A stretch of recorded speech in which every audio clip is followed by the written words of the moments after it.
Because each individual that walks through the door at the Well of Life Center is unique, because there's a thing called bio-individuality. There is never really one program, and there's really no one size fits all.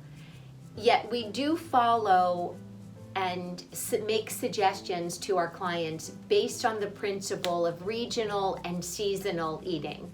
It's important to understand that the biodiversity of our influences with food have advanced over the years. We are culturally eating foods that a Northeasterner wasn't necessarily designed to be eating. An example would be Thai food, or Indian food, or Asian food, or even Italian. I have a wonderful dear son-in-law that we have that is Italian. He's by blood. He's a 100% Italian by blood, and his body's ability to handle Italian food is different than my sweet little Irish, Swedish, daughter who he is married to. So she likes to call herself the only Irish Italian we know. So my point is this, that a regional and a seasonal diet is based on where you are at, meaning where are you demographically living. In Pennsylvania, our bodies weren't designed to be eating strawberries in the middle of December, for instance. And if we look at the fact that we have the bioavailability to get strawberries in the middle of December, what a blessing. But we weren't really designed to be eating that, because in the wintertime we have less sun.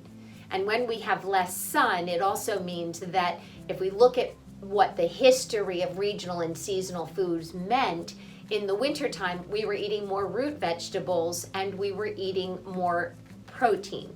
That's what was happening in the regional and seasonal. And during regional and seasonal in the middle of winter, we were also drinking fermented drinks. That's where apple cider vinegar kind of made its entrance into the digestive processing, is in the winter time. And we were culturing some good biome while we were breaking down good proteins and eating a lot of starchy vegetables, because that's what was available to us after the harvest of the fall. Come springtime, or the entrance of spring into the human body based on diet shifts, is when we started recolonizing the body, preparing the body for the fresh fruits and vegetables that would be coming in the spring and into the summer. And this is the time period when you would be putting in your fermented foods. This is what you canned from the harvest of the fall. It had time to colonize and to develop its fermentation over the winter. And by springtime, you were ready to be bringing in that rich fermented foods that your body was ready for, because we're coming out of starchy foods and coming into fresh fruits and vegetables from spring into summer. And then come spring and summer, fermented foods kind of take a back seat, because now we've done a really nice job of recolonizing. And spring and summer is when we eat aplenty. And now we're eating fruits and vegetables. And a lot of people will say, well, what about, eggs? And what about proteins in the spring and into the summer? Minimal fruits, minimal proteins are what we would recommend for spring and summer, because this is when mommies were having their babies and we weren't slaughtering females, and we weren't drinking a lot of milk in the spring coming into the summer, because mommy was using the milks for the babies in when we looked at regional and seasonal harvesting.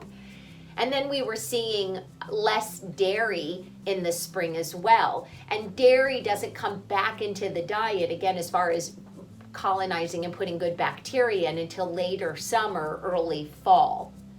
And so we like to look at the plentiful harvest. We're more plant-based proteins. We're eating maybe some fresh fish. We're using foods that way in a minimum, but we were eating 3 meals per day. We weren't snacking all day long. We were giving 5 hours in between each meal so that we could properly digest, use visceral fat as fuel, reset our proper sugar, and keep our body fueled for the day.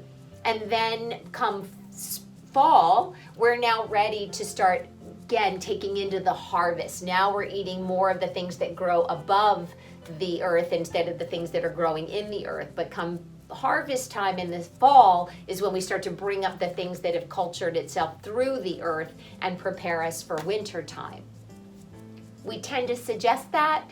It's optimizing for our clients. It's more of what we call the metabolic balance diet. It gives our bodies the fuels that it needs in order to be able to navigate the seasons and to benefit greatly from the foods that are regional as well as seasonal.